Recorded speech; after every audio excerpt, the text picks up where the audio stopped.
Hello friends, Shri are के पांत्रोड science college Dhanera कोविड-19 epidemic ने कारणे एक बार फरीथी आपणे बीएससी सेम 2 ना लेक्चर्स ऑनलाइन शुरू करवा जई रह्या छीए। डिपार्टमेंट ऑफ फिजिक्स हूँ तरुण दर्जी आपनु ऑनलाइन लेक्चर में हार्दिक स्वागत करूँ छूँ। तो मित्रों, फिजिक्स में सौ प्रथम आपणे बात करीशुं सिलेबसनी। तो आ वखतनो तमारो पेपर कोड रहेशे सीसी फिजिक्स 201 एटले के सीसी फिजिक्स 201, जेनी अंदर टोटल 4 यूनिट छे, 1, 2, यूनिट 3 एंड यूनिट 4। जेमां प्रथम यूनिट इलेक्ट्रोस्टेटिक्स जेनुं नाम छे एटले के स्थिर विद्युत शास्त्र, जेनी अंदर 2 चेप्टर छे, इलेक्ट्रोस्टेटिक्स अने स्टेडी करंट। बीजा नंबर में ऑप्टिक्स यूनिट 2 जे छे ए ऑप्टिक्सनो रहेशे, जेनी अंदर 2 चेप्टर छे, यूनिट 3 वेव्स एंड साउंड अने यूनिट 4 थर्मोडायनेमिक्स। हवे मित्रों, आ दरेक यूनिटनुं जे तमारुं मटीरियल जे छे एना माटे तमारा एक बुक छे सीसी भौतिक शास्त्र पेपर 103। हकीकत में आ जूना सिलेबसनी छे। अत्यारे तमे जोई रह्या छो नवो सिलेबस छे। एनी अंदर जे राइट करेला जे छे के यूनिट 1, यूनिट 2, त्यारबाद बात करिए तो यूनिट 3 नी अंदर आ बने चेप्टर वेव, अल्ट्रासोनिक वेव्स। तो आज मैं तमने बताव्या राइट करीने एटलानुं मटीरियल एटले के आज यूनिट छे तेनुं वांचवानुं तमने आ सीसी फिजिक्स 103 बुकमांथी मळी रहेशे। एना सिवाय जे छे यूनिट 3 नी अंदर एक चेप्टर અને યુનિટ 4 ની અંદર થર્મોડાયનેમિક્સ એનું તમને જે જૂની બુક તમારે આવતી હતી સીસી ફિઝિક્સ 101 એમાંથી તમને થર્મોડાયનેમિક્સનું ચેપ્ટર મળી રહેશે અને સાઉન્ડનું જે છે એ તમને અધર ટીચર તેમનું ભણાવશે। આપણે મિત્રો સ્ટાર્ટ કરીશું યુનિટ 1 થી ઇલેક્ટ્રોસ્ટેટિક્સ જે ઇલેક્ટ્રોનિક્સના હશે। એમાં પહેલું જે ચેપ્ટર છે ઇલેક્ટ્રોસ્ટેટિક્સ સ્થિર વિદ્યુત શાસ્ત્ર। तो આપણે स्टार्ट करिए। तेमां क्वेश्चन नंबर 1 है गाउसनो नियम लखी साबित करो। तो आज नियम जे छे अने तेनी साबिती ऑलरेडी तमे स्टैंडर्ड 12 फिजिक्स में भणीने आव्या छो, पण आ किस्सानी अंदर आपणे थोड़ुंक अलगथी आ गाउसनो नियम समजीशुं। बाकी एनो जे नियम जे छे एनो जे स्टेटमेंट छे ए तेनुं तेज छे। तो આપણે વાત કરીએ ગાઉસના નિયમનું સ્ટેટમેન્ટ તમે ઓલરેડી પહેલાં ભણીને આવ્યા છો, તમને ખબર જ હશે। તો એનું વિધાન પહેલાં વાત કરીએ। વિધાન શું કહેવા માગે છે?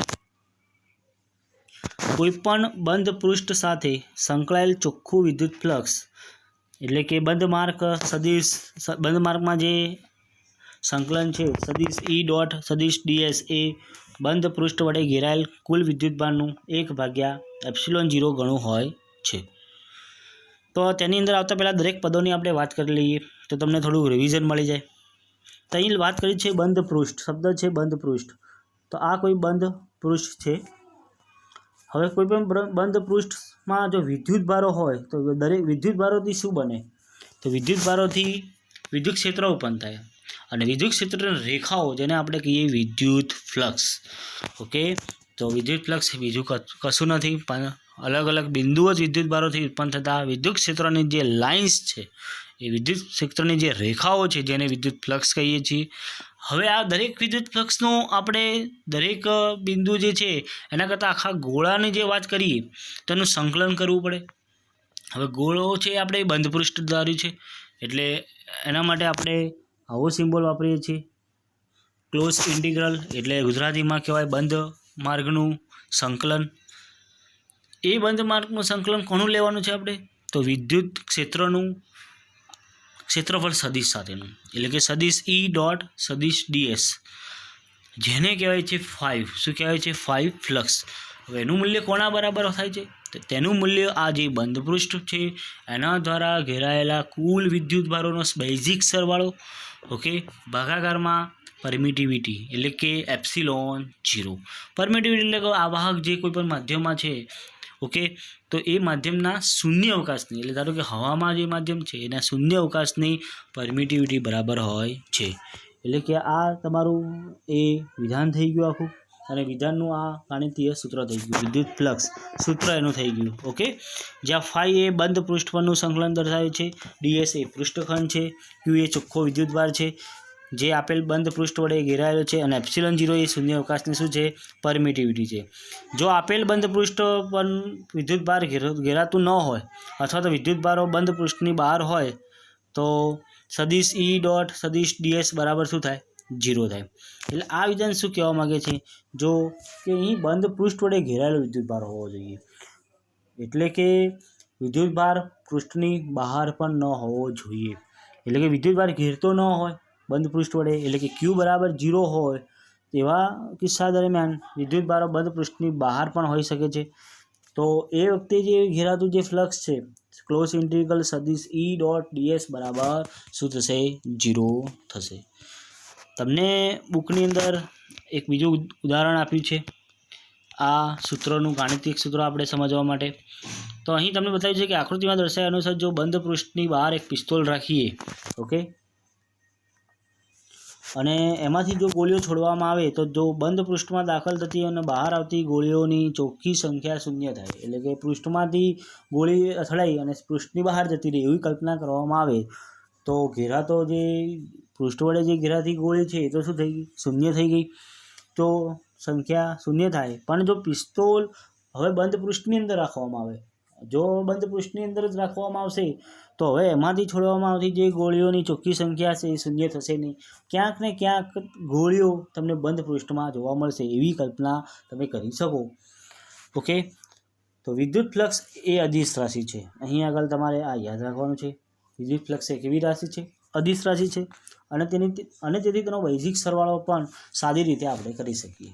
અદિશ અને સદિશ તમે જાણો છો. અદિશ રાશિ એટલે એવી રાશિ કે જેને ફક્ત ને ફક્ત મૂલ્ય જ દર્શાવવું પડે, એને દર્શાવવા માટે મૂલ્યની જરૂર પડે તો અદિશ રાશિ કહેવાય. પરંતુ એવી ભૌતિક રાશિઓ છે જેને દર્શાવવા માટે મૂલ્ય અને દિશા બંનેની જરૂર પડતી હોય છે, જેને સદિશ રાશિ કહેવાય છે. તો એકવાર ફરીથી આપણે સ્ટેટમેન્ટ જોઈએ. અને મેથેમેટિકલ ક્લોઝ ઇન્ટિગ્રલ સદિશ ઈ ડોટ સદિશ ડીએસ બરાબર ક્યુ અપોન એપ્સિલોન 0. એપ્સિલોન 0 ને આપણે ડાબી બાજુ લઈ જઈએ તો એપ્સિલોન 0 ક્લોઝ ઇન્ટિગ્રલ સદિશ ઈ ડોટ સદિશ ડીએસ બરાબર ક્યુ. હવે જો પૃષ્ઠ વડે ઘેરાયેલ વિદ્યુતભારો આપણે ધારીએ Q1, Q2, Qn, જેમ કે બંધ પૃષ્ઠમાં પિસ્તોલ રાખીએ અને એમાં ગોળીઓ જે છે એવી રીતે ધારો કે બંધ પૃષ્ઠમાં વિદ્યુતભારો છે Q1, Q2 એમ Qn સુધી છે, તો તેમને કારણે ઉદ્ભવતા વિદ્યુત ક્ષેત્રો, જે મેં તમને પહેલાં વાત કરી, વિદ્યુતભાર શું ઉત્પન્ન કરે? વિદ્યુત ક્ષેત્રો ઉત્પન્ન કરે. તો આવા આપણે 2-4 વિદ્યુતભારો લઈ લઈએ તો એમના કારણે ઉદ્ભવતા વિદ્યુત ક્ષેત્રો પણ 2-4 એવા હશે, E1, E2, so and so. તો સંપાતપણાના સિદ્ધાંત અનુસાર, હવે સંપાતપણાનો સિદ્ધાંત એટલે કોઈ પણ આવી રાશિ હોય તો એને આપણે ટોટલ પરિણામ જોતું હોય તો ટોટલ પરિણામ સરવાળો કરવો જોઈએ. એના સરવાળો કરવા માટે એને જ કહેવાય સંપાતપણાનો સિદ્ધાંત કહેવાય, ઓકે. તો સંપાતપણાનો સિદ્ધાંત તમે 12th સાયન્સમાં પણ ભણીને આવ્યા કે તંત્રમાં 2 કે તેથી વધુ વિદ્યુતભારો હોય તો એક જ વિદ્યુતભાર પર આ બીજા અન્ય વિદ્યુતભારોને કારણે લાગતું બળ આપણે શોધવું હોય તો કુલમ્બનો નિયમ પૂરતો નથી. સંપાતપણાનો સિદ્ધાંત એમાં આપણે ઉપયોગ કરીએ છીએ. તો તેવી વાત અહીંયા આગળ વિદ્યુતીય ફ્લક્સ માટે છે કે ઘણા બધા વિદ્યુતભારો હોય અને વિદ્યુત ક્ષેત્રો ઉત્પન્ન કરતા હોય તો હવે આપણે એનું ફ્લક્સ શોધવું હોય તો સંપાતપણાના સિદ્ધાંત અનુસાર આપણે એનું શું કરીએ? સરવાળો. તો તમે ડાબી બાજુ જોઈ શકો છો કે સદિશ,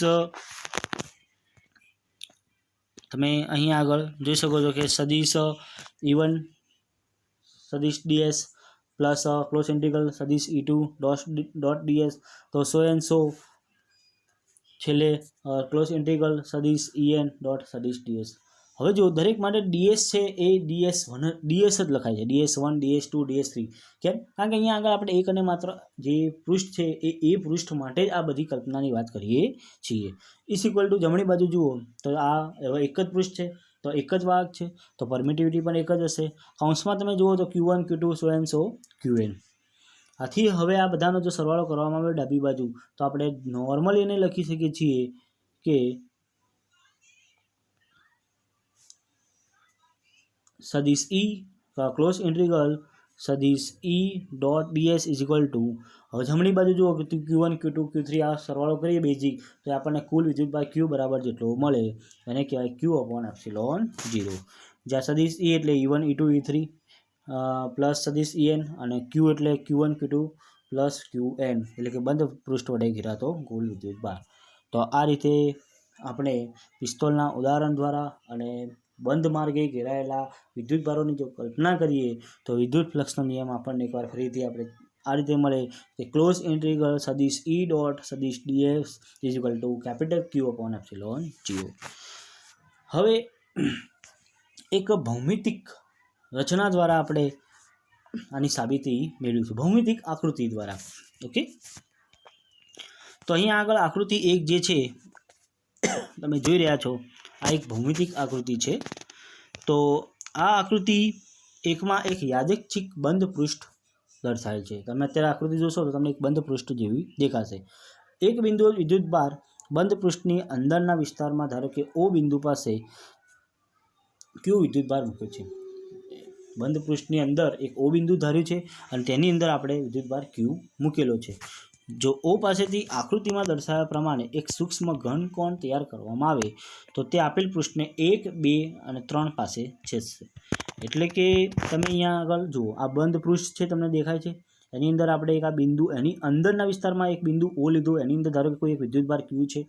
હવે એ Q વિદ્યુતભારમાંથી આ રીતે તમને લાઈન દેખાય છે અને એ લાઈન એ તમને થીટા કોણ બનાવે છે, થીટા કોણ બનાવે છે અને આ જે લાઈન છે એને ઘનકોણ કહેવાય છે. હવે એ ઘનકોણ અનુક્રમે તમે આ બંધ પૃષ્ઠની જે રેખાઓ છે એને 1, આ 2 અને 3 બિંદુ પાસે છેદે છે, જે તમે આકૃતિમાં જોઈ શકો છો. તે પૈકી પૃષ્ઠ સાથેના સૂક્ષ્મ છેદખંડો અનુક્રમે સદિશ તમને જુઓ તો જે આ પૃષ્ઠ સાથે છે એની એ પૃષ્ઠને તમને પૃષ્ઠનો સમતલ સદિશ બતાવ્યો છે. DS1 2 પાસે, DS2 અને 3 પાસે, DS3 અને આ દરેક DS1 DS2 અને DS3 જે આ બંધ પૃષ્ઠ સાથે θ1 θ2 અને θ3 કોણ બનાવે છે. આકૃતિમાં આપેલા ઘનકોણની દિશામાં વિદ્યુત ક્ષેત્ર E પણ દર્શાવેલ છે. તમે આકૃતિમાં જોઈ શકો છો કે આ ઘનકોણ જે છે, ઘનકોણ તમે સીધી લાઈન છે એની જ દિશામાં તમને વિદ્યુત ક્ષેત્ર E આપેલું છે. વળી છેદખંડોના સદિશો વિદ્યુત ક્ષેત્ર સાથે જે કોણો θ1 θ2 અને θ3 બનાવે છે. એટલે કે મેં તમને વાત કરી કે DS1 DS2 અને DS3 જે છે ઘનકોણ સાથે ખૂણો બનાવે છે. હવે ઘનકોણની દિશામાં જ વિદ્યુત ક્ષેત્ર છે તો એવું કહી શકાય કે અહીં DS1 DS2 અને DS3 વિદ્યુત ક્ષેત્રો સાથે ખૂણો બનાવે છે. તે પણ આકૃતિમાં દર્શાવેલ છે.